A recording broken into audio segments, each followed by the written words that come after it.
With the engine now broken in, it can now be tuned for optimal performance. But before we can do this, there are two conditions that must first be observed in order to properly adjust the engine's fuel mixture. Rich condition. A rich fuel mixture has a large amount of fuel in proportion to air. This is safe for the engine, keeping it cool. In this condition, a thick trail of smoke will exit the exhaust with reduced throttle response and a low engine tone. Lean condition.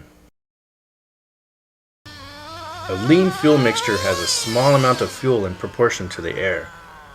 This condition is dangerous and can quickly overheat the engine, resulting in damage.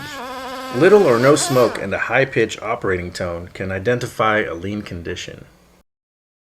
With a dual needle carburetor such as the one found on the TNX, we'll start with the top end needle adjustment first. Before making mixture adjustments, the engine first must be warmed up. This consists of simply running the TNX briefly before making any adjustments. Now that the engine is warmed up, there are three main aspects that must be recognized in order to properly tune the engine. These three aspects are throttle response, the amount of smoke exiting the exhaust, and the sound of the engine. In this example, the throttle response is slow with some hesitation. At full throttle, there is a lot of smoke exiting the exhaust and the engine tone and RPM are low. What you are observing is rich fuel mixture. This is safe for the engine, making it run cool, but the performance is not ideal. In this case, the top end mixture needle is turned clockwise 30 degrees and the TNX is run again. Again, check throttle response, look for the amount of smoke, and listen to the engine tone. The TNX is now running better with good throttle response, generating a generous amount of exhaust smoke, and the engine tone and RPM are stable but not very high. This is a slightly rich condition. Now that the mixture is close, the top end needle will be turned clockwise slightly, 15 degrees. Throttle response is now good with an adequate amount of smoke exiting the exhaust and a high and steady engine RPM. When making mixture adjustments, avoid making large changes if the mixture is just slightly rich. A large adjustment could result in a lean condition that could otherwise be avoided with a gradual change. Here's an example of a lean condition. Notice the overly high pitch and unstable engine tone, little smoke exiting the exhaust, and bogging when accelerating. In the case of a lean mixture, it's best to make a large change to richen the fuel mixture and then gradually fine-tune back from a rich setting.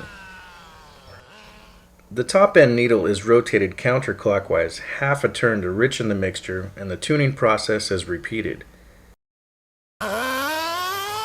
Keep in mind that the mixture setting on an RC nitro engine is relative to the life of the engine. Running the engine slightly on the rich side will maximize the life of the engine while maintaining good performance. Running the engine slightly on the lean side will begin to reduce the engine life but will produce higher performance. Running the engine significantly lean can destroy the engine within a single tank of fuel. Typically, the low end needle should not require much adjustment, if at all, from the factory setting. However, large temperature changes, humidity, and other conditions may require fine-tuning. If you are unsure of the low-end mixture position, refer to Chapter 3 of this DVD to return it to the factory setting before making adjustments. It is also important that the carburetor barrel opening at idle is correctly set at 1 mm. Otherwise, the low-end fuel mixture will be difficult to tune correctly. With the low-end needle and the carburetor confirmed to the factory settings, warm up the engine and allow it to idle. If the idle speed is very slow and the engine stalls, turn the low-end needle clockwise just enough to hold a slow and steady idle.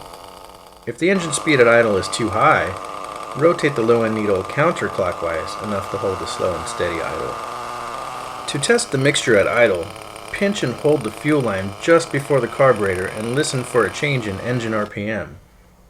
The RPM should rise first and then fall.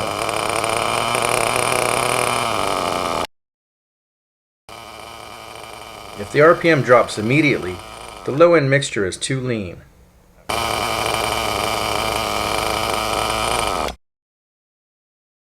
If the mixture is too lean, richen the low-end needle and repeat the test.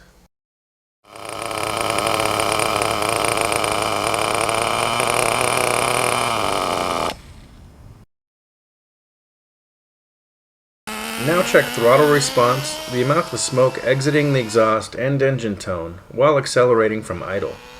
If the engine response is slow and/or hesitates, lean the mixture slightly, about 15 degrees, and recheck.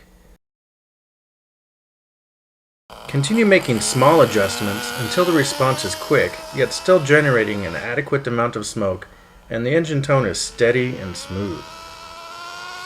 If the response worsens and the engine tone becomes high, the mixture has become too lean. In this case, richen the mixture and repeat the procedure.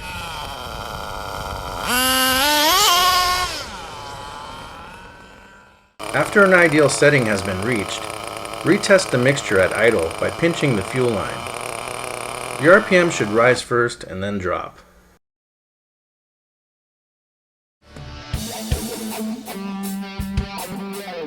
The ideal shift point is accomplished when the rate of acceleration is constant from first to second gear.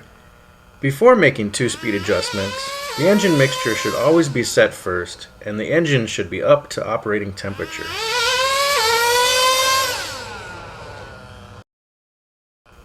In this example, the two-speed is shifting early and needs to be adjusted.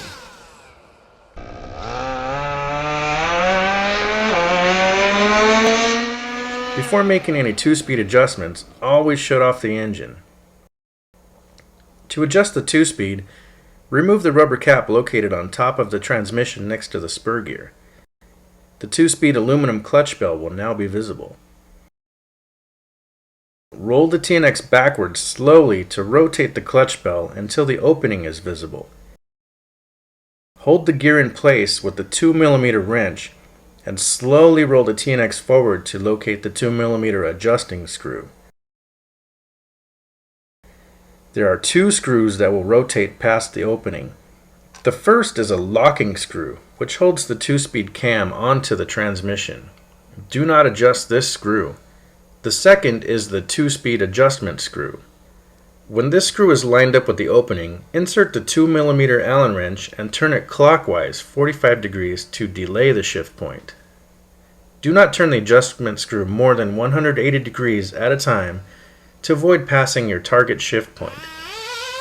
The shift point has now improved but is still shifting early.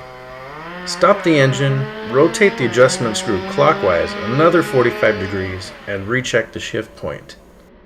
The procedure for a two-speed that is shifting late is the same except for the direction the adjustment screw is turned. Turn the two-speed adjustment screw counterclockwise to advance the shift point. Once your ideal shift point is found, the rubber cap can be reinstalled and the two-speed adjustment is now complete.